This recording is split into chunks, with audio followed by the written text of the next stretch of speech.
ಸಮಾಜದ ಮುಖಂಡರೇ, ಇವತ್ತಿನ ದಿನ ಹರಿಹರ ನಗರದಲ್ಲಿರ್ತಕ್ಕಂಥ ತಾಲೂಕು ಕಚೇರಿಗೆ ಕರ್ನಾಟಕ ದಲಿತ ಸಂಘರ್ಷ ಸಮಿತಿ ಮಹಾತ್ಮ ಪ್ರೊಫೆಸರ್ ಬಿ ಕೃಷ್ಣಪ್ಪ ಸ್ಥಾಪಿತ ವತಿಯಿಂದ ಹಲವು ಬೇಡಿಕೆಗಳನ್ನು ಈಡೇರಿಸುವಂತೆ ತಹಶೀಲ್ದಾರ್ ಮೂಲಕ ಸರ್ಕಾರಕ್ಕೆ ಮನವಿ ಕೊಡ್ಲಿಕ್ಕೆ ಬಂದು ನಾವೆಲ್ಲ ಅದರಲ್ಲಿ ಮೂಲಭೂತವಾಗಿರ್ತಕ್ಕಂಥ ಬೇಡಿಕೆಗಳು ನಮ್ಮ ಮೊದಲನೇದಾಗಿ ಒಳ ಮೀಸಲಾತಿ ಜಾರಿ ಮಾಡುವಂತೆ 27ನೇ ತಾರೀಕೇನು ಸದನ ಇದೆಯಲ್ಲ ಆ ಸದನದಲ್ಲಿ ನಿರ್ಣಯಗೊಳ್ಬೇಕಂತ. ಯಾಕಪ್ಪ ಅಂತಂದರೆ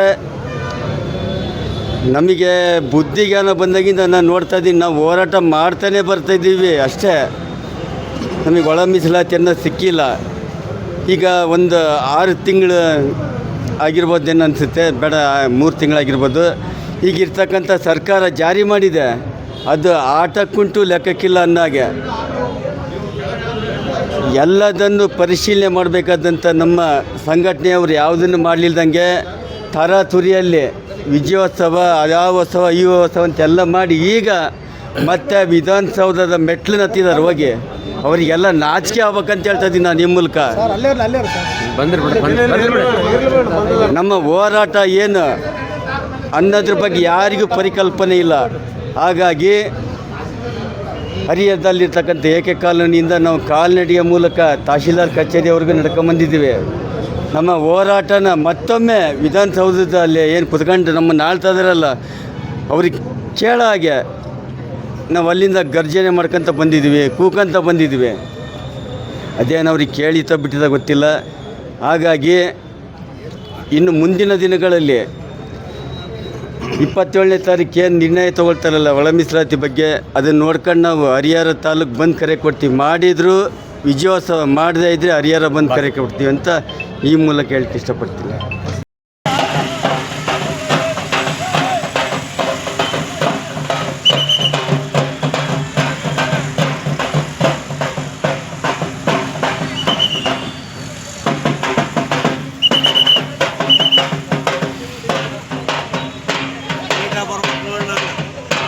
ನನ್ನ ತಮ್ಮಂದೇನ್ರಿ ಅದು, ನನ್ನ ತಮ್ಮಂದೇನ್ರಿ ಅದು ದುಡ್ಡಿಂದು.